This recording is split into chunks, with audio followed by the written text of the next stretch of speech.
Assalamualaikum warahmatullahi wabarakatuh. Halo teman-teman, selamat datang di podcast kita yaitu Girls Talk, tempat kita ngobrol santai seputar kesehatan reproduksi perempuan. Jadi di episode kali ini kita akan membahas tentang infeksi menular seksual atau yang biasa kita kenal dengan sebutan IMS. Jadi topik ini biasa sering dianggap hal-hal yang sensitif, padahal yang sangat perlu kita ketahui karena bisa berdampak ke kesehatan reproduksi. Nah, betul sekali. Jadi buat teman-teman yang ingin lebih tahu tentang memahami caranya menjaga kesehatan reproduksi, jangan kemana-mana ya, karena kita akan membahas hari ini yang sangat menarik dan bermanfaat.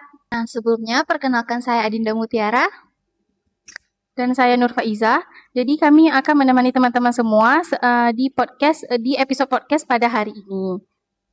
Nah, hari ini kita juga bersama narasumber yang luar biasa, yaitu Ibu Cut Nur Hasana, SST MKes. Jadi beliau ini adalah ketua jurusan dari jurusan kebidanan Poltekkes Kemenkes Aceh. Jadi beliau akan berbagi informasi seputar dengan infeksi menular seksual ya, dari sisi kesehatan.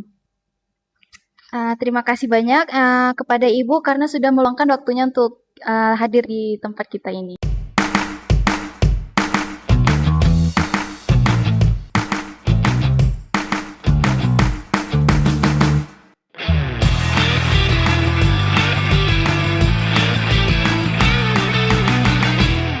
Nah, sebenarnya apa yang dimaksud dengan infeksi menular seksual atau IMS dan mengapa topik ini masih sering dianggap tabu, terutama di kalangan perempuan, Ibu? Ya, infeksi menular seksual biasanya adalah infeksi yang menular melalui hubungan seksual, baik secara hubungan melalui vagina kalau orang perempuan ya, kemudian oral atau anal gitu ya. Penyebabnya biasanya bisa bakteri, virus, contohnya seperti HIV atau sifilis.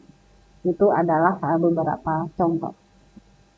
Dari jenis-jenis IMS itu sendiri, manakah yang biasa sering dijumpai di kalangan masyarakat? Dan apakah tingkat bahayanya tuh sama semuanya, Bu?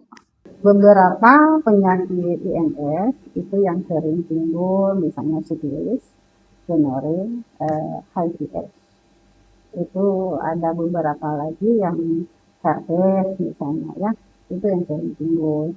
Nah, ada kalanya yang sifatnya bisa pengobatan, diantaranya sifilis atau gonorrea. Kemudian yang bisa kita obati tetapi tidak bisa disembuhkan HIV/AIDS. Cuma yang terkena daripada HIV itu harus kontrol selalu. Ya, tingkat kebersihan itu harus selalu dijaga. Nah, lalu bagaimana IMS itu bisa mempengaruhi kesuburan perempuan, Ibu? Dan apakah dampaknya bisa berlangsung dalam jangka yang panjang, Ibu?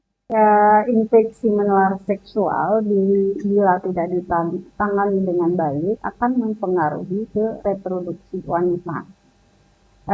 Bisa seperti radang panggul ya, dampaknya nanti si wanita tersebut akan terjadi fertilisasi ya. Artinya si wanita tersebut mungkin tidak bisa hamil dalam waktu dekat. Biasanya kapan, Bu, waktu untuk kita melakukan pemeriksaan IMS ini sendiri dan apa yang tersedia di layanan fasilitas kesehatannya itu, Bu? Ya, pemeriksaannya itu biasanya dilakukan ketika seseorang itu merasa risiko seperti setelah melakukan hubungan seksual yang tidak aman, dicurigai adanya gejala-gejala yang menjurus ke sana. Jadi bisa kita anjurkan kepada si yang penderita untuk melakukan tes, baik tes urin, darah, atau pemeriksaan reproduksi ya, untuk kejelasan daripada yang kita curigai. Oh ya Bu, ini kan banyak nih orang-orang di luar sana tuh berpikir kalau misalnya IMS itu pas memiliki gejalanya. Emang selalu begitu Bu? Apa ada gejalanya atau bagaimana sih cara kita tahu kalau misalnya kita tuh lagi terinfeksi gitu Bu? Ya, tidak semua IMS itu ada gejalanya ya. Kadangkala tidak disadari oleh pemerintah, tahu-tahu sudah terkena HIV/AIDS misalnya atau yang lain. Tetapi ada juga gejala yang sering timbul, misalnya ada infeksi di bagian vagina, nyeri pada saat berhubungan, itu salah satu gejala. Nah, kalau seandainya gejala-gejala tersebut atau nyeri pada vagina, perdarahan pada saat berhubungan, kalau ada gejala tersebut pada seseorang, alangkah baiknya mereka itu dianjurkan untuk pemeriksaan, pemeriksaan di pelayanan kesehatan, baik di puskesmas maupun di rumah sakit, sehingga akan ketahuan nantinya penyakit yang diderita oleh masyarakat atau pasien. Nah, kalau berbicara tentang penularan ini Bu, bagaimana IMS itu bisa menyebar dan apakah hanya bisa dengan hubungan seksual aja atau ada dengan cara lain? Ya, sebetulnya infeksi menular seksual ini tahap awal kita mencegah, mencegah, kemudian mendeteksi dini, ya, mendeteksi dini gejala-gejala awal. Nah, kalau tertular ya tadi tertular, bagaimana tertular? Apakah hanya dengan uh, hubungan seksual? Nah, kalau tertular itu selain dari hubungan seksual, bisa juga dengan penggunaan alat suntik ya. Alat suntik, misalnya penyuntikan yang sudah dipakai tidak dibuang di tempatnya yang akan digunakan oleh orang lain, artinya tidak aman, penyimpanan yang tidak aman. Nah, bisa juga dengan transfusi darah yang tidak aman. Melalui darah itu, penyakit itu melalui darah cepat sekali tertular. Dan bisa juga pada saat ibu hamil ya, ibu hamil atau ibu melahirkan atau ibu nifas yang ada riwayat penyakit menular seksual seperti HIV itu akan kemungkinan besar akan tertular ke bayi yang akan dilahirkan. Nah, kalau melihat kondisi Aceh saat ini, Bu, bagaimana tingkatan kesadaran masyarakat mengenai IMS dan apakah stigmanya masih bertentangan, Ibu? Ya, eh, apa namanya kesadaran masyarakat Aceh tentunya ya sampai saat ini sudah banyak perkembangan. Mereka sudah mengetahui untuk kesehatan. Nah, tetapi masih banyak ya masyarakat kita menerima penyakit ini dalam hal tabu masih ya. Makanya kadang malu untuk melakukan pemeriksaan, takutnya nanti kalau hasilnya positif, mereka merasa malu atau dihakimi di masyarakat.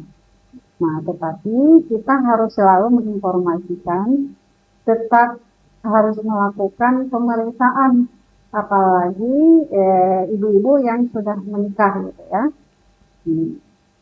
untuk mengetahui apakah reproduksinya sehat. Untuk upaya pencegahannya, apa yang bisa dilakukan oleh masyarakat yang di luar sana, Bu, untuk bisa terhindar dari IMS ini? Dan betapa pentingnya edukasi tentang IMS ini untuk remaja, Bu? Pencegahan yang dapat dilakukan adalah yang paling utama adalah setia dengan pasangannya, tidak berganti pasangan. Yang kedua adalah menjaga kebersihan di bagian reproduksi. Nah, perlu kita sampaikan kepada remaja saat ini adalah untuk mereka itu berupaya menjaga kesehatan reproduksi, menjauhkan hal-hal yang menjurus ke penyakit tersebut, karena penyakit itu kan akan menular dengan hubungan seksual.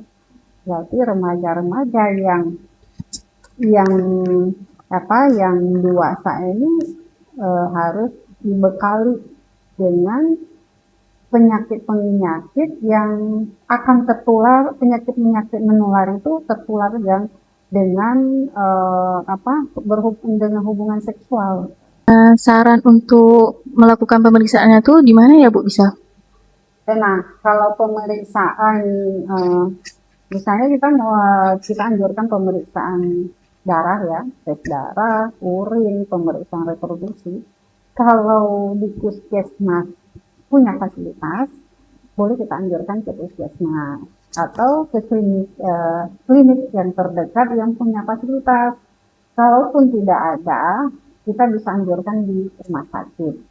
Yang jelas, pemeriksaan yang kita lakukan itu ada di pelayanan yang akan kita tunjukkan ke pasien.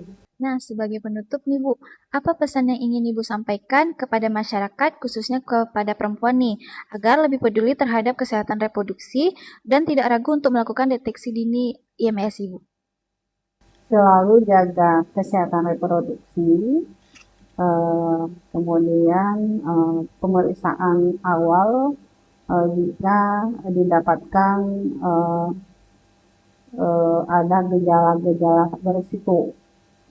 Nah, yang terakhir adalah hendaknya remaja itu selalu berkonsultasi dengan tim pelayanan kesehatan bila mereka itu mengalami gejala-gejala yang sudah kita sebutkan tadi. Baik, terima kasih banyak kepada Ibu Nucrasana yang telah menyempatkan waktunya dan ilmunya yang sangat bermanfaat bagi kita semua. Semoga setelah mendengar episode podcast pada hari ini, kita semakin sadar betapa pentingnya menjaga kesehatan reproduksi dan tidak menganggap lagi infeksi menular seksual itu hal-hal yang tabu untuk kita bahas. Kami pamit undur diri, sampai jumpa di episode-episode podcast selanjutnya. Saya Nur Faiza. Saya Adinda Mutiara. Wassalamualaikum warahmatullahi wabarakatuh.